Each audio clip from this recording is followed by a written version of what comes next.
Item number 18 अंतर सेना संगठन कमान नियंत्रण अनुसंधान अनुशासन विधेयक 2023। माननीय मंत्री जी। सभापति महोदय, हमारे साथ ठीक सामने यहाँ पर शोर शराबा हो रहा है। यदि आपकी इजाजत हो तो मैं पीछे जाकर प्लीज सर, प्लीज। ऐसी स्थिति में मेरे द्वारा विचार करना यह संभव नहीं है सभापति महोदय। मैं आपकी इजाजत चाहता हूँ। ऐसी स्थिति में मैं यहाँ से नहीं बोल सकता, इसलिए आपकी मैं परमिशन चाहता हूँ ताकि मैं पीछे जाकर अपने विचार। जी। Thank you.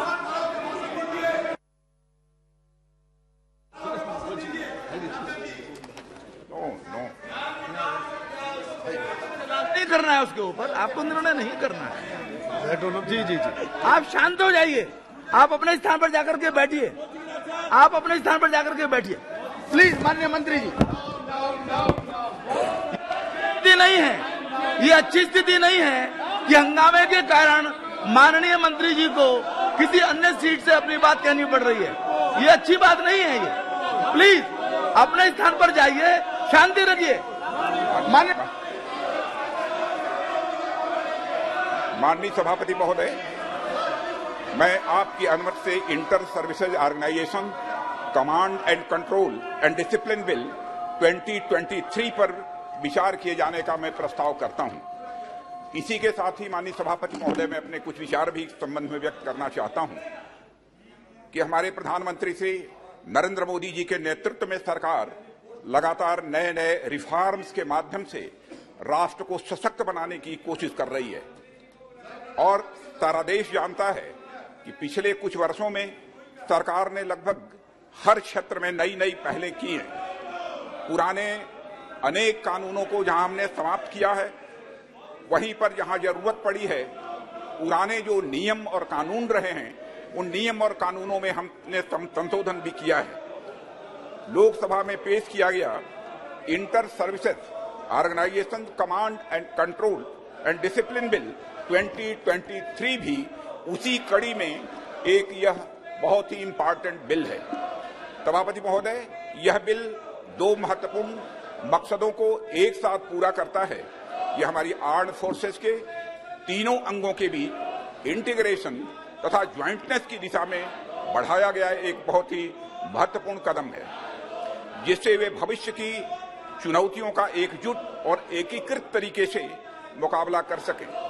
यह एक ऐसा वातावरण बनाने में निश्चित रूप से हमारी यह मदद करेगा जो हमारे इंटर सर्विसेज ऑर्गेनाइजेशंस में अनुशासन को मजबूत करेगा। मैं इन दोनों महत्वपूर्ण पहलुओं पर माननीय सदस्यों का ध्यान आकर्षित करना चाहूंगा।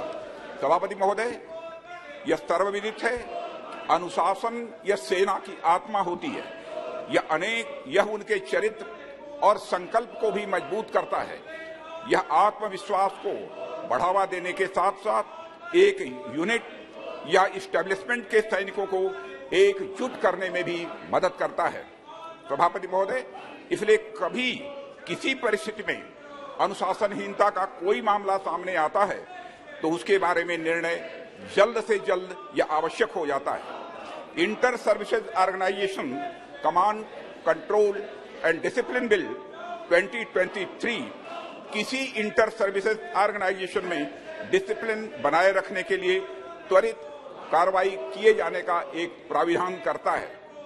अध्यक्ष महोदय, वर्तमान में भारतीय सेना, नौसेना और हमारी वायुसेना के पर्सनल अपने रेस्पेक्टिव एक्ट अर्थात आर्मी एक्ट 1950, नेवी एक्ट 1957 तथा एयरफोर्स एक्ट 1950 और उसके तहत बनाए गए रूल्स एंड रेगुलेशंस के अनुसार गवर्न होते हैं।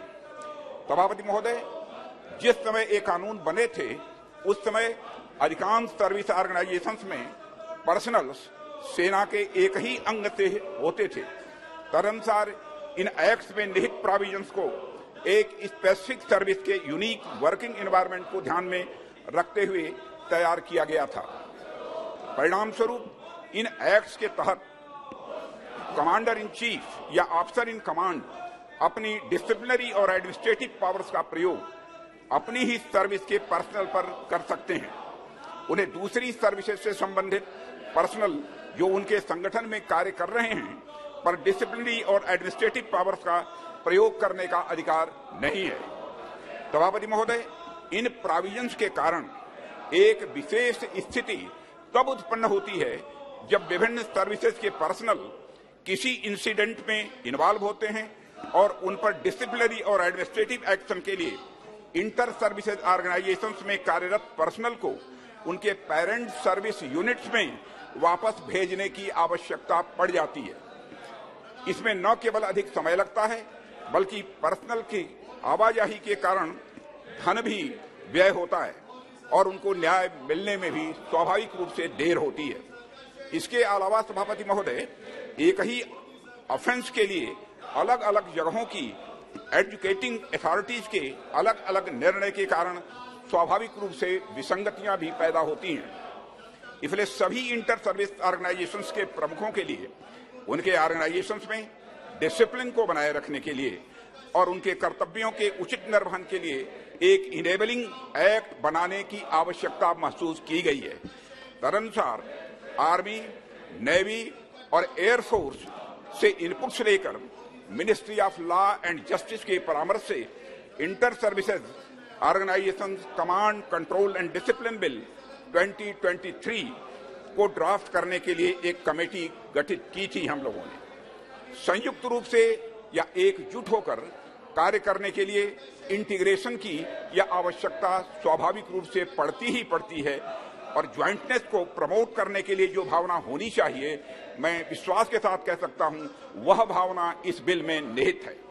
यह इंटर सर्विसेज ऑर्गेनाइजेशंस के प्रमुखों को बेहतर डिसिप्लिनरी और एडमिनिस्ट्रेटिव पावर्स जो मिलना चाहिए वह यह प्रदान करता है, जिससे वे अपने ऑर्गेनाइजेशंस में प्रभावी कमांड, कंट्रोल व डिसिप्लिन बना सकेंगे और हमारे सुरक्षा ढांचे को और भी अधिक मजबूत कर सकेंगे।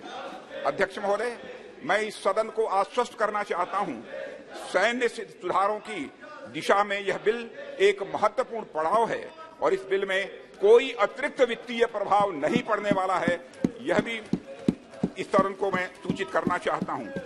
अध्यक्ष महोदय, मैं आपकी अनुमति से इस inter services organisation command, control and discipline bill 2023 विधेयक पर विचार करने का मैं प्रस्ताव करता हूं। बहुत